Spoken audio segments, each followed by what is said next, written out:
நம்ம இன்னைக்கு இந்த வீடியோவில் எதை பற்றி பார்க்க போகிறோம் அப்படின்னா, +2 ஸ்டூடெண்ட்ஸ்க்கு வந்து பார்த்தீங்கன்னா ரிசல்ட்ஸ் வந்து நமக்கு நெக்ஸ்ட் மந்த் வந்து வருது இல்லையா. இப்போ உங்கள் எல்லாருக்கும் ஒரு டவுட்ஸ் இருக்கும், அடுத்து நம்ம ஃபியூச்சரில் என்ன பண்ண போகிறோம், நெக்ஸ்ட் வரக்கூடிய அப்கமிங் ஃபியூச்சரில் நம்ம என்ன பண்ண போகிறோங்கிறத ஒரு டெசிஷன் எடுக்கக்கூடிய ஒரு டைமிங்கை வந்து பார்த்துக்கிட்டிங்கன்னா இருக்குது. ஓகேங்களா. என்ன கோர்ஸ் எடுத்தால் வந்து கொஞ்சம் பெட்டராக இருக்கும் அப்படிங்கிறதுலாம் இருக்கு இல்லையா. ஸோ அதை பற்றி தான் இந்த வீடியோவில் வந்து நம்ம டீட்டெயிலாக வந்து ஃபஸ்ட்டு பார்க்க போகிறோம். ஃபர்ஸ்ட் ஆஃப் ஆல் வந்து பார்த்துக்கிட்டிங்க அப்படின்னா, நீங்கள் என்னவா ஆக போறீங்கிறத இப்போ நீங்கள் ரிசல்ட்ஸ் வந்ததுக்கப்புறமோ இல்லை ரிசல்ட்ஸ் வர்றதுக்கு முன்னாடி நீங்கள் டிசைட் பண்ணிடுங்க ஃபர்ஸ்ட் ஆஃப் ஆல். சரிங்களா. ஃபுல்லாக ரிசல்ட்ஸ் வந்ததுக்கப்புறம் நீங்கள் டிசைட் பண்ணாலும் ஓகே தான். ஆனால் நல்லா ஞாபகம் வச்சுக்கோங்க, 3 இயர்ஸ்க்கு அப்புறம் போய் டிசைட் பண்ணுறதுல எந்த ஒரு யூஸும் கிடையாது. ஓகே ப்ரோ, நான் பேங்க் ஜாப் போகிறேன் அப்படின்னா அப்போ இன்னைக்கு டிசைட் பண்ணுங்க, அதுக்கு ரிலேட்டடாக இன்னைக்கு ஒர்க் பண்ண ஆரம்பிங்க. ரிசல்ட்ஸ் வந்ததுக்கப்புறம் அப்போ அது ரிலேட்டடாக நம்ம என்ன பண்ணணும், நம்மளை எப்படி தெரிஞ்சு வச்சுக்கணும், நமக்கு என்னெல்லாம் வேணும், நாலேஜ் வைஸ் அப்படிங்கிறத பாருங்க. ப்ரோ நான் ஒரு சென்ட்ரல் கவர்மெண்ட் எக்ஸாம் போகிறேன், ஒரு ஸ்டேட் கவர்மெண்ட் எக்ஸாம் போகிறேன் அப்படின்னா அதுக்கேற்ற மாதிரி நீங்கள் என்ன பண்ணால் உங்களை நீங்கள் வந்து கொஞ்சம் கிளியராக தெளிவாக அப்படிங்கிறத வந்து வச்சுக்கணும். ஓகேங்களா. ஸோ இது வந்து நான் நார்மலாக வந்து சொல்கிறது பார்த்தீங்கன்னா ஆல் ஓவர் எல்லாருக்கும் நான் நார்மலாக சொல்கிறேன். பட் என்னதான் இருந்தாலும் சரி, இப்போ நீங்கள் +1 +2ல வந்து ஒரு இப்போ நான் சயின்ஸ் எடுத்தேன் ப்ரோ, கம்ப்யூட்டர் சயின்ஸ் எடுத்தேன் அப்படிங்கிற மாதிரி இருக்கலாம். பட் காலேஜுங்கிறது வந்து சும்மா பொழுதுபோக்குக்கு நம்ம பண்ணுறது கிடையாது. ஓகேங்களா. இப்போ ஃபியூச்சரில் வந்து அதுக்கு தேவை இருக்காங்கிறத பேஸ் பண்ணி பார்த்துட்டு தான் ஒரு கோர்ஸ் எடுக்கணும். ஓகேங்களா. இப்போ நான் பிஎஸ்சி மேக்ஸ் எடுக்கிறாங்க ஒரு ஸ்டூடெண்ட் அப்படின்னா, அப்போ பிஎஸ்சி மேக்ஸ் எடுக்கிறாங்க இந்த காலேஜில் அவங்க அப்படின்னா அப்போ அந்த மேக்ஸ் ரிலேட்டடாக தான் அவங்க போகிறாங்களா, இல்லை ப்ரோ எனக்கு வந்து பேங்க் எக்ஸாம் போகணும், பேங்க் எக்ஸாம் எழுதி பேங்க் ஜாப் போகணும் ஆசை. பேங்க் ஜாப் போகணும்னா நீங்கள் எதுக்கு மேக்ஸ் டிபார்ட்மெண்ட் போகிறீங்க, நீங்கள் என்ன படிக்க போகிறீங்க அப்படிங்கிறத ஃபியூச்சரில் என்ன ஆகணும் போகிறோங்கிறத இன்னைக்கு டிசைட் பண்ணுங்க. 3 இயர்ஸ் ஒரு கோர்ஸை படிச்சுட்டு ஆஃப்டர் 3 இயர்ஸ் சம்மந்தமே இல்லாமல் ஒரு ஃபீல்டுக்குள்ளே போகக்கூடாது. ஓகே, அதனால ஞாபகம். நிறைய பேர் பார்த்தீங்கன்னா பேங்க் ஜாப் போகணும் அப்படிங்கிறது வந்து என்னோட ஃப்ரெண்ட்ஸ் சர்க்கிளே வந்து ஒரு ஆசையோடு அப்படியே வந்தாங்க. அவங்க என்ன டிபார்ட்மெண்ட் இருந்தால் பார்த்தீங்கன்னா பிஎஸ்சி ஃபிசிக்ஸ். ஸோ ஆக்சுவலாக அவங்க காமர்ஸ்க்குள்ள போயிருந்தாங்க, இன்னும் வேறு லெவலில் இருக்கும். பிஎஸ்சி ஃபிசிக்ஸ் எங்கே இருக்குது, பேங்க் அப்படிங்கிறது இருக்குது. ஸோ அதனால் வந்து உங்களுக்கு என்ன ஆகணுங்கிறத நீங்கள் டிசைட் பண்ணி அதுக்கேற்ற கோர்ஸ் சூஸ் பண்ணுங்க அப்படிங்கிறத நான் சொல்கிறேன். ஓகே ப்ரோ, இப்போ எனக்கு வந்து பார்த்துக்கிட்டிங்கன்னா ஆடிட்டிங், சிஏ, சிஎம்ஏ, சிஎஸ் இந்த மாதிரி ப்ரொஃபஷனல் கோர்ஸ் போகணும், இல்லை சென்ட்ரல் கவர்மெண்ட் ஜாப் போகணும், இல்லை ஸ்டேட் கவர்மெண்ட் ஜாப் போகணும், இல்லை கலெக்டர் ஐஏஎஸ் எக்ஸாம்ஸ் நம்ம பண்ணணும், இல்லை வந்து பார்த்தீங்கன்னா அதான் ஸ்டேட் சென்ட்ரல் கவர்மெண்ட் எக்ஸாம் சொல்லிட்டு ஆல் ஓவர் அதில் எல்லாமே கவர் ஆகிடுது. ஓகேங்களா. இல்லை பேங்க் ஜாப் இந்த மாதிரி நான் போகணும், இல்லை அக்கௌண்டிங் ரிலேட்டடாக ஒரு ஐடி ஃபீல்டில் அக்கௌண்டிங் ரிலேட்டடாக நான் ஒர்க் பண்ணணும். எவ்வளோ டிபார்ட்மெண்ட் இருக்கு இல்லையா. அப்போ வந்து பார்த்தீங்கன்னா நிறைய பேருக்கு என்னது ப்ரோ என்னோட லைஃப் ஸ்டைலே மாறணும் ப்ரோ, ஒரு ஐடி கல்ச்சர் கார்பரேட்டுக்கு ஏற்ற மாதிரி நான் மாறணும் அப்படிங்கிற இருக்கும் இல்லையா. அதுக்கேற்ற மாதிரி நீங்கள் கோர்சஸ் அப்படிங்கிறது நீங்கள் பண்ண போகிறீங்க. Okay, that's all. இப்போ வந்து பார்த்துக்கிட்டிங்க அப்படின்னா ஃபார் எக்ஸாம்பிள் என்ன ப்ரோ நான் ஃபுல்லாக கோடிங் கான்செப்ட் இப்படியே நான் போகிறேன் அப்படின்னா அப்போ நீங்கள் என்ன பண்ணணும், பிஎஸ்சி சிஎஸ், பிசிஏ இந்த மாதிரி நீங்கள் படிச்சுட்டு அப்படி கோடிங்ஸ் ரிலேட்டடாக போகணும். இல்லைனா நான் காமர்ஸ் தான் எடுக்க போகிறேன், நான் +1 +2 அதான் எடுத்தேன் அப்படின்னா இப்போ நான் சொன்ன இந்த கேட்டகரியில் நீங்கள் ஏதாவது ஒன்று சூஸ் பண்ணணும் இல்லையா. இப்போ நீங்கள் ஐடி ஃபீல்ட்லேயே பார்த்தீங்கன்னா அக்கௌண்ட்ஸ் ரிலேட்டட் டிபார்ட்மெண்ட்ஸ் இருக்குல்ல, அங்கேயும் நீங்கள் போக முடியும் தானே. எஸ் பாசிபிள் தான். சரிங்களா. அப்போ என்ன கோர்ஸ் எடுக்கிறது, என்ன கோர்ஸ் எடுக்கிறது, பிகாம்லேயே எவ்வளோ ஸ்பெஷலைசேஷன் இருக்கு. BCom general, BCom CA, BCom computer application, BCom professional accounting, BCom honours, BCom e-commerce, BCom economics, ஓகேங்களா, பிகாம் சிஎம்ஏ, பிகாம் சிஎஸ் அதாவது BCom corporate secretary, BCom financial accounting, BCom IT, எவ்வளவோ இருக்கு. நான் என்ன சொல்றேன் அப்படின்னா நீங்கள் காமன் பாயிண்ட் ஆஃப் வியூல பார்க்கணும்னா நான் என்னோட சஜஷன் எப்பயுமே வந்து என்னவா இருக்கும்னா ப்ரோ நான் ஆடிட்டிங் எக்ஸாம்ஸ் தான் நான் பண்ண போகிறேன், சிஏ, சிஎம்ஏ, சிஎஸ் இந்த மாதிரி பண்ண போறீங்க அப்படின்னா கண்டிப்பாக நீங்கள் ஃபியூச்சர் அதெல்லாம் பண்ண போறீங்க அப்படின்னா பிகாம் பண்ணலாம், பிகாம் ப்ரொஃபஷனல் அக்கௌண்டிங் பண்ணலாம், அப்புறம் பிகாம் சிஎம்ஏ பண்ணலாம், பிகாம் ஹானர்ஸ் பண்ணலாம். இது வந்து என்னோட அப்புறம் பிகாம் ஃபினான்ஷியல் அக்கௌண்டிங். ஸோ இந்த 5 கேட்டகரியில் நீங்கள் எந்த ஸ்பெஷலைசேஷனாலும் எடுத்துக்கலாம். நான் இதில் பிகாம் சிஏ சொல்லவே இல்லை. அதாவது யாருக்கு அப்படின்னு சொல்லி பார்த்தீங்கன்னா professional courses CA, CMA, CS யாரெல்லாம் பண்ண போறீங்களோ அவங்களுக்கு இந்த 5 ஸ்பெஷலைசேஷனில் நான் என்ன சொல்லணும் அதை மட்டும் நீங்கள் பண்ணுங்கள்.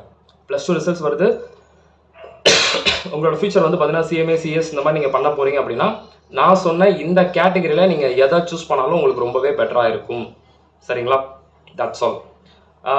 இல்லை நான் வந்து பார்த்தீங்கன்னா ஒரு பேங்க் ஜாப் போகிறேன் அப்படின்னா பிகாம் சிஏ அது உங்கள் சாய்ஸஸ் யூஸ், அதில் எதனாலும் லிங்க் பண்ணுங்கள். பட் ப்ரொஃபஷனல் கோர்ஸ் பண்ணுறதா இருந்துச்சுன்னா அந்த ஒரு 5 சொன்னால் இல்லையா அது மெயினுங்க, அவ்வளோதான். அந்த 5ல எந்த ஸ்பெஷலைசேஷனாலும் நீங்கள் எடுங்க. ஓகே, எந்த ஸ்பெஷலைசேஷனாலும் இப்போ நான் 5 சொன்னால் நோட் பண்ணிருப்பீங்க நினைக்கிறேன்.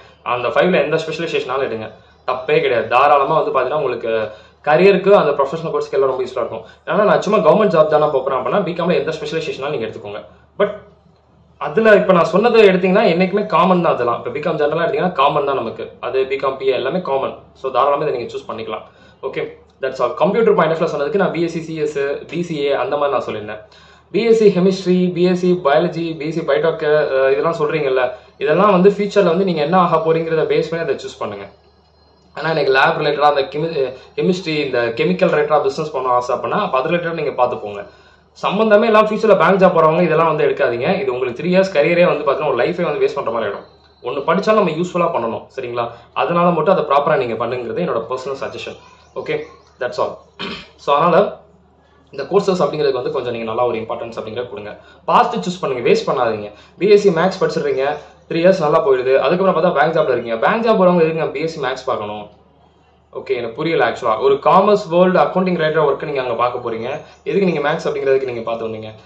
படிக்கணும்னு ஆசைனால வந்தீங்களா? இந்த மாதிரி கிராஸ் ரிலேட்டடாக போகாதீங்க. இன்னொன்று நான் தான் சொல்கிறேன், ஆனால் நான் +1 +2ல சயின்ஸ் குரூப் எடுத்தேன். இப்போ நான் காலேஜில் வந்து நான் காமர்ஸ் ரிலேட்டடாக எடுத்துக்கலாமா? தாராளமாக எடுங்க, தப்பே இல்லை, தாராளமாக எடுங்க, சரிங்களா? அதை மட்டும் நம்ம என்ன சொல்கிறேன். ஆனால் உங்கள் ஃபியூச்சரை பேஸ் பண்ணி மட்டும் தான்ப்பா இன்றைக்கி நீங்கள் எடுக்க போகிறீங்க. இன்னைக்கு இன்ஜினியரிங் எடுக்க போறீங்கன்னா இன்ஜினியர் ரிலேட்டடான ஒர்க்கை மட்டும் தான் நீங்கள் பார்க்க போகணும். இன்ஜினியர் ரிலேட்டடாக 4 இயர்ஸ் ஒர்க் பண்ணிட்டு எனக்கு அது ரிலேட்டடாக ஜாப் கிடைக்கல சொல்லிட்டு மறுபடியும் அந்த காமர்ஸ் ரிலேட்டடாக ஒரு ஆடிட்டிங் படிக்க நிறைய பேர் வர்றாங்க, இல்லை பேங்க் ஜாப் போகிறாங்க.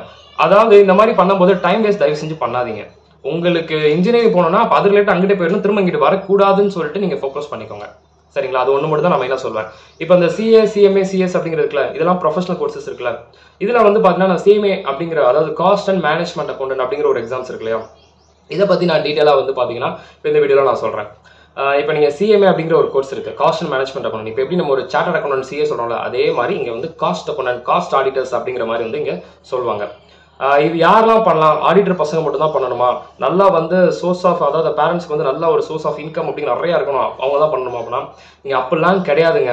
அதை மட்டும் நல்லா விஷயம், இங்கே அப்படிலாம் வந்து கிடையவே கிடையாது. இன்னைக்கு வந்து பார்த்துக்கிட்டிங்கன்னா இந்த ப்ரொஃபஷனல் கோர்ஸோட வேல்யூ வந்து அளவுக்கு அதிகமாக போயிடுச்சு. முன்னாடிலாம் வந்து பார்த்தீங்கன்னா 100ல் ஒருத்தர் தான் பார்ப்பாங்க படிப்பாங்க அப்படிங்கிற மாதிரி இருந்துச்சு. இன்னைக்கு எக்கச்சக்கமான பேர் அந்த மாதிரி பண்ணிட்டு இருக்காங்க. இதுக்கு என்ன எலிஜிபிலிட்டி எதுவும் இருக்கா, ஏஜ் கேட்டகரி இருக்கா அப்படின்னா ஏஜ்லாம் இங்கே மேட்டரே இல்லாதுங்க. 70 ஏஜ் ஆனால் கூட பரவாயில்ல, நீங்கள் வந்து எக்ஸாம்ஸ் எழுதலாம், ஓகேங்களா? ஒன்னே ஒன்று தான், 10th பாஸ் பண்ணிருக்கணும். பாஸ் பண்ணிட்டீங்கன்னா இங்கே வந்து ஒரு 3 கேட்டகரி 3 ஸ்டேஜ் இருக்கு. ஃபவுண்டேஷன், இன்டர்மீடியட், ஃபைனல்னு ஒரு 3 ஸ்டேஜ் சொல்றாங்க. இந்த ஃபவுண்டேஷன்ங்கிற ஒரு ஸ்டேஜை வந்து நீங்க கிராஸ் பண்ணணும்னு வச்சுக்கோங்களேன். ஃபர்ஸ்ட் நீங்க பண்ண வேண்டியதுனா நீங்க 10th ஸ்டாண்டர்ட் பாஸ் பண்ணிருக்கணும், ஓகேங்களா? ஃபர்ஸ்ட் நீங்க பண்ண வேண்டியதுனா 10th ஸ்டாண்டர்ட் அப்படிங்கிறத வந்து நீங்க பாஸ் பண்ணிக்கணும். இப்போ நான் 10th ஸ்டாண்டர்ட் நான் பாஸ் பண்ணிட்டேன் அப்படின்னா நீங்க இந்த ஃபவுண்டேஷன், சிஎம்ஏ ஃபவுண்டேஷன்ங்கிறத வந்து நீங்க ரெஜிஸ்டர் தாராளமாக நீங்க பண்ணிடலாம். அப்போ எக்ஸாம்ஸ் எனக்கு எப்போ இருக்குன்னா +2 முடிச்சாதான் எக்ஸாம்ஸ். +2 முடிச்சு உங்களுக்கு மார்க் ஷீட்லாம் வந்ததுக்கப்புறம் தான் நீங்கள் எக்ஸாம்ஸ் அப்படிங்கிறது எலிஜிபிள். அதை நல்லா ஞாபகம் வச்சுக்கோங்க, சரிங்களா? நீங்கள் 10th முடிச்சோடனே நீங்கள் அட்மிஷன் போட்டலாம் அந்த ஃபவுண்டேஷன் பேஸ் கோர்ஸ்க்கு. பட் எக்ஸாம்ஸ் வந்து +2 முடிச்சாதான் வந்து நீங்கள் அந்த ஃபவுண்டேஷன் கோர்ஸ் அப்படிங்கிறது எழுத முடியும், ஓகேங்களா? இப்போ நீங்கள் +2 முடிச்சிட்டிங்க அப்படின்னா நீங்கள் இப்போ கூட அட்மிஷன் போட்டுடலாம். ஓகே, இயர்லி எவ்வளோ டைம் ப்ரோ எக்ஸாம்ஸ் நடக்கும் இது அப்படிங்கிறீங்கன்னா 2 டைம்ஸ் இந்த எக்ஸாம்ஸ் வந்து நடக்கும். இது தனியாக வந்து எக்ஸாம்ஸ் நடக்கும்.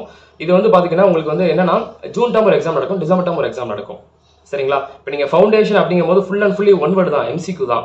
1 MCQக்கு 2 மார்க்ஸ் வந்து பார்த்தீங்கன்னா இருக்கும். ஒரே நாள் 4 எக்ஸாம், ஒரே நாளாக படிச்சு முடிச்சு அப்படி அதாவது என்ன சொன்னால் அந்த எக்ஸாம் அப்படியே முடிச்சு விட்டுலாம், அந்த மாதிரி வந்து இருக்கும். ஓகே, இப்போ ஆனால் நான் இப்போ +2 இப்போ தான் உங்கள் வீடியோ பார்க்குறேன், நான் இப்போ தான் ரிசல்ட்ஸ் அப்படிங்கிறத வந்தக்கப்புறம் இப்போ நான் ஃபவுண்டேஷன் பண்ணலாமான்னா பண்ணுங்க. இப்போ நீங்கள் முதல் காலேஜ் ஏதாவது ஒரு காலேஜ் நீங்கள் சூஸ் பண்ணிடுறீங்களா, உங்களுக்கு பிடிச்ச காலேஜ் நீங்கள் போய் சூஸ் பண்ணிட்டு இப்போ டிசம்பரில் கூட எக்ஸாம் எழுதலாம். இந்த டிசம்பரில் நீங்கள் எக்ஸாம் எழுதலாம். ஆனால் டிசம்பர் எக்ஸாம் எழுதுனா ஜூலை 31க்குள்ள அட்மிஷன் போட்டுருங்க, சரிங்களா? அட்மிஷன் எப்படி போகிறது என்னங்கிறது நான் வீடியோஸ் நான் போட்டிருக்கேன், நம்ம சேனல் வீடியோஸ் நீங்கள் பார்த்தீங்கன்னா தெரியும். அந்த அட்மிஷன் தனியாக போட்டுருங்க. அது நீங்கள் போட்டுட்டு நீங்கள் என்ன பண்ணிக்கலாம்னா நீங்கள் இதில் வந்து நீங்கள் ஜாயின் பண்ணிக்கலாம். அந்த ஃபவுண்டேஷன் அப்படிங்கிறத வந்து நீங்கள் ரெஜிஸ்டர் பண்ணி ஜாயின் பண்ணிக்கலாம். August, September, October, November 4 months நல்லா படிச்சுக்கோங்க. டிசம்பரில் ஒரே நாள் எக்ஸாம் வச்சிடும். டிசம்பர் 18 17 சம்திங் இருக்கும் அப்படின்னு வச்சுக்கோங்களேன். அந்த டைமில் வந்து உங்களுக்கு ரொம்ப சிம்பிளுங்க, ரொம்ப கஷ்டம்லாம் கிடையாது. ஈச் 1 வேர்டுக்கு 2 மார்க்ஸ் அப்படின்னு சொல்லிட்டேன். சப்ஜெக்ட்ஸ் எந்த மாதிரி ப்ரோ இருக்கும் கேட்டிங்கன்னா அக்கௌண்ட்ஸு, லா அண்ட் எத்திக்ஸு, இந்த நம்ம economics and management, business statistics and maths. So easy தான், சரிங்களா? ஸோ தாராளமாக நீங்கள் பண்ணலாம். ஓகே, இந்த ஆர்டரில் வந்தீங்கன்னா பெட்டராக இருக்கும். இப்போ நிறைய பேருக்கு ப்ரோ எனக்கு ஆல்ரெடி இந்த சிஎம்ஏ ரிலேட்டட் கோர்ஸ் தெரியும், பட் நிறைய பேர் என்ன பண்ணுறாங்கன்னா நீ காலேஜ் முடிச்சுட்டு பண்ணு, இப்போலாம் வேண்டாங்கிறாங்க. ப்ரோ உங்களோட பர்சனல் ஒப்பீனியன் என்ன ப்ரோ அப்படின்னு கேட்டிங்கன்னா நான் ஒன்றே ஒன்று தாங்க சொல்கிறேன். இன்றைக்கி இருக்கிற லெவலில் காம்படிஷன் எங்கேயோ போக ஆரம்பிச்சிருச்சு, ஓகேங்களா? எவ்வளோ பெரிய லெவலில் போக ஆரம்பிச்சிச்சு. இங்கிட்ட திரும்ப ப்ரொஃபஷனல், அங்கே திரும்ப ப்ரொஃபஷனல் அப்படிங்கிற மாதிரி தான் இருக்குது. அப்போ இன்றைக்கி வந்து நம்ம அடுத்தடுத்து மேலே போனால் மட்டுமே தான் அப்படிங்கிற மாதிரி இருக்குது. லைஃப்பில் நீங்கள் ப்ரொஃபஷனல் பண்ணணும்னு ஆசைப்பட்டீங்கன்னா தயவு செஞ்சு ஃபர்ஸ்ட் இயர்லேயே நீங்கள் ஃபவுண்டேஷன் முடிச்சா அடுத்தடுத்து ப்ராசஸ் பண்ண ஆரம்பிச்சிருங்க. காலேஜ் 3 year முடிச்சக்கப்புறம் அதுக்கப்புறம் நீங்கள் இன்டர் ரெஜிஸ்டர் பண்ணி ப்ராசஸ் பண்ணுறதுங்கிறது கொஞ்சம் டைமிங் எடுக்குங்க. இப்போ நீங்கள் ப்ராக்டிக்கலாக பாருங்கள், மே மந்த் ரிசல்ட் வருதுல்ல, ஜூன் மந்த் காலேஜ் ஜாயின் பண்ணிடுறீங்க, ஓகேங்களா? இந்த அட்மிஷனும் நான் சொன்ன மாதிரி இது தனிப்பா, இது ப்ரொஃபஷனல் கோர்ஸ், இது தனி. ஏதோ ஒரு காலேஜில் ஜாயின் பண்ணிட்டீங்க, சென்னையோ கோயம்புத்தூர் ஜாயின் பண்ணிட்டு இந்த கோர்ஸையும் சைட் பை சைட் நீங்கள் போட்டுக்கிறீங்க. இது அடிஷனல் கோர்ஸ், ப்ரொஃபஷனல் கோர்ஸ், இது சைட் பை சைட் நீங்கள் போட்டுக்கிறீங்க. உங்கள் எக்ஸாம்ஸும் வந்து பார்த்தீங்கன்னா டிசம்பர் வந்துருது. அப்போ நீங்கள் என்ன ஆயிடுது, இந்த இயர் டிசம்பரில் நீங்கள் ஃபவுண்டேஷன் கிளியர் பண்ணிடுறீங்க. 10 days உங்களுக்கு ரிசல்ட் வந்துடும், கிளியர் பண்ணிடுறீங்க. அடுத்த உடனே என்ன பண்ணலாம், இன்டர்மீடியேட். அதான் சொன்னல 3 ஸ்டேஜ்ன்ட்டு. 3 ஸ்டேஜ் தாண்டிட்டீங்கன்னா யுவர் ஆடிட்டர் அப்படின்னு நம்ம சொல்லலாம்ல. ஃபவுண்டேஷன் முடிச்சாச்சு, அடுத்து இன்டர் அப்படிங்கிற ஸ்டேஜ். அப்போ அதுக்கு அடுத்து என்ன பண்ணலாம், இன்டர்மீடியேட் ரெஜிஸ்ட்ரேஷன் பண்ணுங்க. ரெஜிஸ்ட்ரேஷன் பண்ணிட்டு அடுத்து ஃபர்தர் நீங்கள் ப்ராசஸ் பண்ணலாம்ல. அப்போ காலேஜ் 1 year முடிக்கிறக்குள்ளேயுமே நீங்கள் ஃபவுண்டேஷன் முடிச்சிட்டீங்க, ஃபர்ஸ்ட் ஸ்டேஜை தாண்டியாச்சு. செகண்ட் ஸ்டேஜுக்கு அடுத்து ரெஜிஸ்ட்ரேஷன் பண்ணிட்டு அடுத்து நெக்ஸ்ட் ஜூனில் எக்ஸாம் வரும். அந்த ஜூன்லேயே நீங்கள் இன்டர்மீடியட் அப்படிங்கிறத அப்ளை பண்ணலாம். அப்போ டோட்டலாக இதில் எவ்வளோ சப்ஜெக்ட்ஸ் வரும் கேட்டிங்கன்னா, ஃபவுண்டேஷனுக்கு 4 சப்ஜெக்ட், ஒரு செட்டு முடிஞ்சிருச்சு. இன்டர்மீடியேட் 2 ஸ்டேஜாக பிரிக்கிறாங்க, இன்டரில் 2 ஸ்டேஜாக பிரிக்கிறாங்க, குரூப் 1 குரூப் 2. இதில் ஒரு 4 சப்ஜெக்ட், அதில் ஒரு 4 சப்ஜெக்ட், டோட்டலாக 8 சப்ஜெக்ட். தனித்தனியாக நீங்கள் எழுதிக்கலாம், 4 எழுதிக்கலாம். சரிங்களா? அப்போ ஆல்ரெடி ஃபவுண்டேஷன் ஒரு 4 சப்ஜெக்ட், இதில் ஒரு 8, 12 ஆச்சா. அடுத்து ஃபைனல், அதில் ஒரு 2 ஸ்டேஜ், அதில் ஒரு 8. டோட்டலாக 20 பேப்பர்ஸ் நீங்கள் பாஸ் பண்ணிட்டீங்கன்னா யுவர் ஆடிட்டர் அப்படிங்கிற மாதிரி இங்கே சொல்ல முடியும். ஸோ அந்த லெவலில் வந்து இருக்குது. ஓகே, ஸோ தாராளமாக வந்து பார்த்தீங்கன்னா இங்கே நீங்கள் என்ன பண்ணலாம், பண்ண முடியும். இதே இது அண்ணா நான் காலேஜ் லைஃப் நான் என்ஜாய் பண்ணலான்னு இருக்கேன். ஓகே, காலேஜ் ஒரு 3 years எங்கள் வீட்டில் வந்து எந்த ப்ரொஃபஷன் நீ பண்ணாத, ஒழுங்காக காலேஜ் மட்டும் படி, பிகாம் மட்டும் நல்லா படி, 3 years அப்புறம் என்ன நீ பார்த்துக்கோன்னு சொல்லிட்டாங்க. இப்போ நான் 3 years அப்புறம் போனால் எனக்கு இது ரூல்ஸ் அண்ட் ரெகுலேஷன்ஸ் மாறுமானா, 3 years முடிக்கிறீங்களா, முடிச்சக்கப்புறம் வந்து நீங்கள் என்ன பண்ணிக்கலாம்னா டேரெக்டாக இன்டர்மீடியேட் அப்படிங்கிற ரெஜிஸ்ட்ரேஷனே பண்ணிக்கலாம். ஃபவுண்டேஷன் தேவையில்லை, ஃபர்ஸ்ட் ஸ்டேஜ் தேவையில்லை. ஃபர்ஸ்ட் ஸ்டேஜ் ஃபார் பேசிக்ஸ் தான். இப்போ நீங்கள் +2 முடிச்சிருக்கீங்க, அப்போ இருந்து வர போறீங்கன்னா தான் நீங்கள் ஃபர்ஸ்ட் ஸ்டேஜ். காலேஜ் முடிச்சிட்டிங்கன்னா நீங்கள் ஃபவுண்டேஷன் பண்ண தேவையில்லை, டேரெக்டாக இன்டர்ங்கிற ஸ்டேஜே போயிடலாம். ஓகேங்களா? அதை மட்டும் நீங்கள் நல்லா ஞாபகம் வச்சுக்கோங்க. அது மட்டும் கிடையாது, இன்னொன்று இருக்குது. என்ன அப்படின்னா, college first year second year 2 years நல்லா என்ஜாய் பண்ணிட்டு 2 years முடிஞ்சக்கப்புறம் கூட ஃபவுண்டேஷன் பண்ண தேவையில்லை, டேரெக்டாக இன்டர்மீடியேட் ரெஜிஸ்ட்ரேஷன் பண்ணிடலாம். காலேஜ் முடிஞ்சக்கப்புறம் டேரெக்டாக எக்ஸாம்ஸ் எழுதிக்கலாம். ஸோ இந்த மாதிரி ஒரு அட்வான்டேஜஸும் உங்களுக்கு இருக்குது. சரிங்களா? பேசிக்ஸ்லாம் எதுக்கு ரைட் பண்ணிக்கிட்டு நான் நினைக்கிறேன் ப்ரோ, எனக்கு அது டைம் வேஸ்ட் நான் நினைக்கிறேன் ப்ரோ அப்படின்னு நீங்கள் நினச்சிங்கன்னா. ஆனால் என் பர்சனல் ஒப்பீனியனா நான் என்ன சொல்லலாம், இன்னைக்கு இருக்கிற காம்படிஷனாக டக்குன்னு ஃபவுண்டேஷன் முடிச்சுட்டு நம்ம ஸ்டார்டிங்கில் ஃபர்ஸ்ட் இயரில் ஆரம்பிச்சிருங்க தான் நான் சொல்வேன். பட் இருந்தாலும் உங்கள் வீட்டில் என்ன சொல்கிறாங்க அப்படிங்கிறத நீங்கள் பார்த்துக்கோங்க. சரிங்களா? ஓகே, அப்போ இன்டர்மீடியட் ஒரு 4 சப்ஜெக்ட், அடுத்து ஒரு 4 சப்ஜெக்ட், 4 கூட எழுதலாம், நீங்கள் எழுதிக்கலாம். ப்ரோ இப்போ இது எப்படி ப்ரோ பாஸ் மார்க்லாம் எனக்கு என்னது அப்படின்னா, உங்களுக்கு எல்லாமே ஒரே வீடியோவில் அப்படிங்கிறது வந்து நமக்கு ஒரு கிளாரிட்டி அப்படிங்கிறது நம்ம சொல்ல முடியல, ரொம்ப பெருசாகிடும்.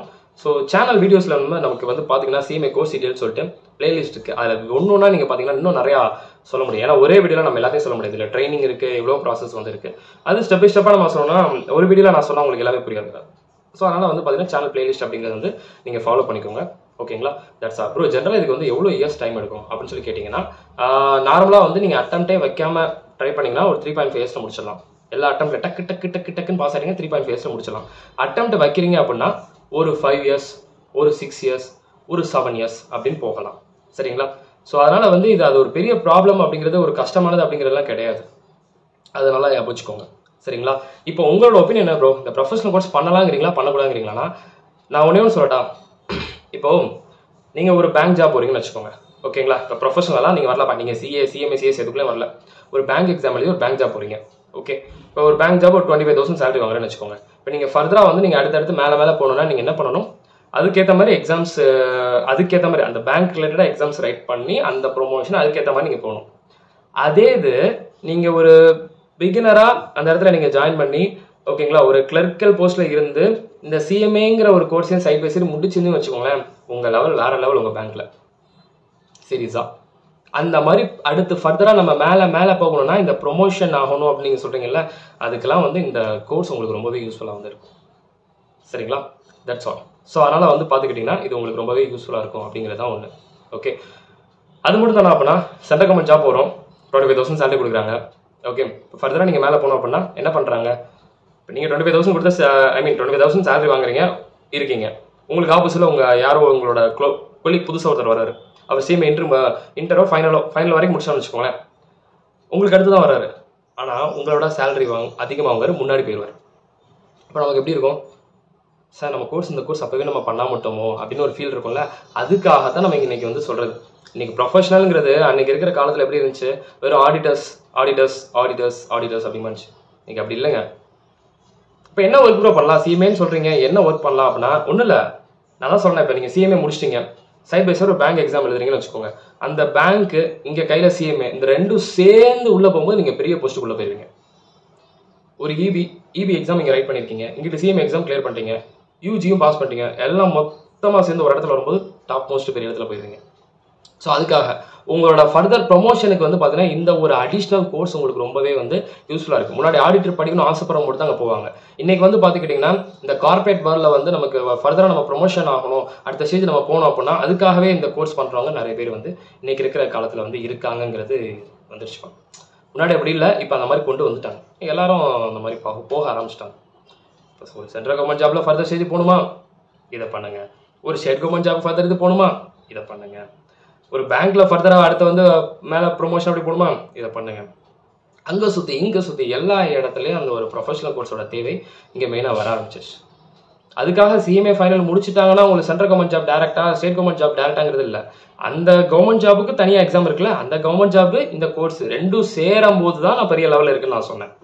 இல்லை நான் கவர்மெண்ட் ஜாப்ல பெருசாக நான் பண்ணல ப்ரோ, இந்த கேட்டகரி மட்டும் நான் பண்ணுறேன். இப்போ ஃபார் எக்ஸாம்பிள் சில பேங்க் இருக்குது பார்த்தீங்களா, சில பேங்க் என்ன பண்ணுவாங்கன்னா பேங்க் எக்ஸாம் கண்டக்ட் பண்ண மாட்டாங்க. டேரெக்டாக சிஎம்ஏ ஃபைல் முடிச்சிருக்கப்பா பாப்பா உனக்கு ரெக்ரூட் பண்ணுறேன், இங்கே வந்து இன்டர்வியூ இருக்கு, நீ அட்டன் பண்ணுங்க அப்படிங்கிற மாதிரி இருக்கும். அந்த இடத்துல பேங்க் எக்ஸாம்ஸுங்கிறது சில இதில் இருக்காது, சில இது அப்படியும் இருக்குது. சரிங்களா? இல்லை அந்த மாதிரிலாம் எங்கேயும் நான் போக மாட்டேன் அப்படின்னா தனியாக ஆஃபீஸ் போகணும்னு நினைக்கிறீங்கன்னா ஆஃபீஸ் போடலாம். இல்லைனா ஒரு கம்பெனிக்குள்ளேயே வந்து பார்த்தீங்கன்னா இன்றைக்கி எவ்வளவோ ஒரு டிமாண்ட் அப்படிங்கிறது வந்து பார்த்தீங்கன்னா இருக்குது. சிஎம்ஏ வந்து ஃபினிஷ் பண்ணிங்க அப்படின்னா எவ்வளவோ டிமாண்ட் இருக்குது. உள்ளேயே வந்து இன்டர்னல் ஆடிட்டராக வந்து நீங்கள் என்ன பண்ண முடியும், இருக்க முடியும். ஆஃபீஸும் போடலாம், இன்டர்னல் ஆடிட்டர்ஸும் வந்து நீங்கள் இது பண்ணிக்கலாம் அப்படிங்கிறது தான் இங்கே மெயின். ஓகே, ஸோ அதை நல்லா ஞாபகம் வச்சுக்கோங்க. தட்ஸ் ஆல், இவ்வளோதான். சரிங்களா? அவ்வளோதான்ப்பா, இதை நல்லா மட்டும் ஞாபகம் வச்சுக்கோங்க. ஸோ அதனால் உங்கள் வீட்டில் வந்து இந்த கோர்ஸ் படிக்கிறதுனால என்ன யூஸ் அப்படின்னு சொல்லி கேட்டாங்கன்னா இதுதான். சரிங்களா? That's all. ப்ரோ படிக்க முடியுமா, எங்களால் அச்சீவ் பண்ண முடியுமா அப்படின்னா இங்கே வந்து நான் ஒன்றே சொல்கிறேன், ப்ரொஃபஷனல் கோர்ஸ் உள்ளே வரது மேட்டர் இல்லை. உள்ளே வந்துச்சு எனக்கு கிடைக்கல நான் வெளியே போயிட்டேன் அப்படி கிடையாது. ஆசைப்பட்டோன்னா அதை அடையிற வரைக்கும் வெயிட் பண்ணணும். ஒரு டைம் நான் ட்ரை பண்ண எனக்கு கிடைக்கல நான் போகிறேன் அப்படின்னா உள்ளே வரக்கூடாது. ப்ரொஃபஷனல் கோர்ஸோட ஒரு இது வந்து ஃபஸ்ட்டு வந்து பொறுமை இருக்கணும். சரிங்களா? என்னாலும் பரவாயில்ல நான் வெயிட் பண்ணுறேன் அப்படிங்கிற ஒரு பொறுமை இருக்கணும். ஓகேங்களா? That's all. இதுக்கெல்லாம் வந்து பார்த்துக்கிட்டிங்கன்னா நீங்கள் ரெடியாக இருந்தீங்க அப்படின்னா இந்த கோர்ஸ் நீங்கள் தாராளமாக உள்ளே என்ட்ரி ஆகி பண்ண முடியும். அதுதான் வந்து ஒரு மெயினான ஒரு இது. ஸோ அதனால் இப்போ உங்களுக்கு கிளியராக இருந்திருக்கும்னு நினைக்கிறேன். உங்கள் ரிசல்ட்ஸை பேஸ் பண்ணி பார்த்து நீங்கள் தாராளமாக இந்த ப்ரொஃபஷனல் கோர்ஸ் நீங்கள் பண்ணணும் அப்படின்னா நீங்கள் பண்ணலாம். இல்லை ப்ரொஃபஷனல் கோர்ஸ் வேண்டாம் நீங்கள் நினச்சிங்கன்னா, இல்லை ப்ரோ நான் central government job state government job ஏதாவது ஜாப் போகிறேன் அப்படின்னா நீங்கள் போகலாம். பட் ஃபர்தராக உங்களுக்கு இன்றைக்கி வரலாம் நீங்கள் ஒரு 10 வருஷம் கழிச்சாச்சு இந்த கோர்ஸில் நீங்கள் வர வேண்டிய சிச்சுவேஷன் வரும். அந்த காலம் தள்ளப்படுவோம். அதனால தான் நான் ஸ்டார்டிங்கில் வந்து பிகினில் இங்கே ஆரம்பிங்க அப்படிங்கிறது நம்ம சொல்கிறது. சரிங்களா ப்ரோ? இப்போ நான் சிஎம்ஏ ஃபைனல் வரைக்கும் நான் முடிச்சிட்டேன், எனக்கு கம்பெனி தேடி வந்து வேலை கொடுத்துருவாங்களா அப்படின்னு சொல்லி பார்த்தா நம்ம சர்ச் பண்ணுப்பா. பிளேஸ்மெண்ட்ஸ் இருக்குது. சரிங்களா? இருந்தாலும் நம்ம சைட்லேருந்து எஃபோர்ட்டும் பண்ணணும்ல. சரிங்களா? இன்னைக்கு வந்து பார்த்தீங்கன்னா எவ்வளவோ இடத்துல இருக்குது. பட் நம்ம சரியான இடத்த தேடி போகணும். நம்ம ஆக்சுவலாக எந்த பிளேஸில் ஒர்க் பண்ணுறோம் இருக்குது. இப்போ கல்கத்தா மும்பை அப்படின்னு சொல்லி பார்த்தீங்கன்னா பெர் மந்த்துக்கு 2 lakhs வாங்குறவங்க இருக்க தான் செய்கிறாங்க. ஃப்ரெஷரு இருக்காங்க. ஒரு 15 months எக்ஸ்பீரியன்ஸ் இருந்திருக்கும், ட்ரைனிங் மட்டும் பார்த்துருப்பாங்க. அதுலேருந்து அவங்களுக்கு வந்து பார்த்தீங்கன்னா 2 lakhs வாங்கணும் இருக்க தான் செய்கிறாங்க. ஸோ அதனால் வந்து நம்ம எங்கே போகிறோம் அப்படிங்கிறத பேஸ் பண்ணி தான் இருக்குது. உங்களுக்கு ரிசல்ட்ஸ் வரட்டும். ரிசல்ட்ஸ் வந்ததுக்கப்புறம் இது உங்களுக்கு பெட்டராக இருக்குமா இல்லைங்கிறத நீங்கள் பார்த்து நம்மளோட வீடியோஸ் இன்னும் கொஞ்சம் நல்லா பார்த்து அதில் ரிலேட்டடாக இருக்கக்கூடிய ட்ரைனிங் தென் நம்ம ஸ்டூடெண்ட்ஸோட மார்க்ஸ் எல்லாத்தையுமே நல்லா பார்த்து இந்த கோர்ஸ் வரலாமா பண்ணலாமா அப்படிங்கிற டிசைட் பண்ணுங்க. Wish you all the very best. பார்க்கலாம்.